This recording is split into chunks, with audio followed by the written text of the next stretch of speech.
ওকে, আমরা এখন আইস গলে যাওয়ার যে মুহূর্তটা সেটা আছি।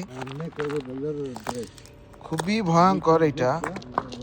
নর্মাল স্নো থাকলে গাড়ি চালানো খুবই সহজ, বাট এর উপরে গাড়ি চালানো খুবই ভয়ঙ্কর অবস্থা। ওকে অবু ভাইয়া, কিছু বলো। এই যে যে আইসের যে সকালে যেটা দেখছিলে, যা কত ফিট ছিল, মানে কত ইঞ্চি? প্রায় 8 ইঞ্চি হবে। 7-8 ইঞ্চি হবে। তো সেটা এখন চলে গেছে। এখন এইটা কতটা ভয়াবহ, মানে স্নো থেকে এই যে এখন যে আইসটা হয়েছে এটাকে বলা হয় ব্ল্যাক আইস। এটা মানুষের জীবন নিয়ে নেয় এতটা ভয়াবহ। So okay, say something about this ice right now. It's slippery. What I have to say, it's freezing. It's freezing. Ice. Ice, ice. And it's slippery now. But when it was snow,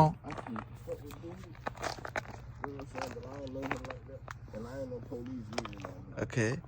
তো এখনো গাড়ির উপরের এই অবস্থা।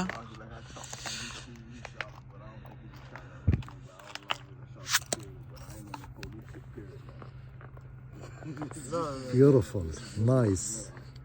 গাড়ির উপরে যেটা সেটা এখনো সফটই আছে, Soft. বাট এই রোডের কারণে যে কনক্রিট, এই কনক্রিটের কারণে এটা পুরা, এটা হচ্ছে আইস আর এইটা হচ্ছে স্নো।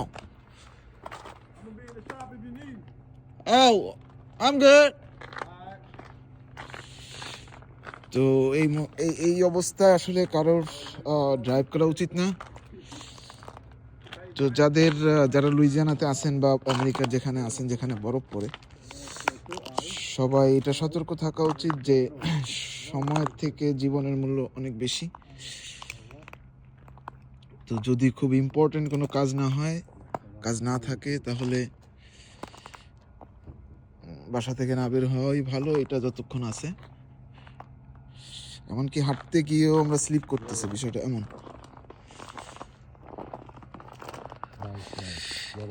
কি আঁকলা এটা? ও স্মাইলি, আমাদের আর্টিস্ট Smiley face. মঞ্জুর ভাই ওরফে অপু ভাই, তিনি একটা সুন্দর স্মাইলি ফেস আর্ট করে ফেলছে।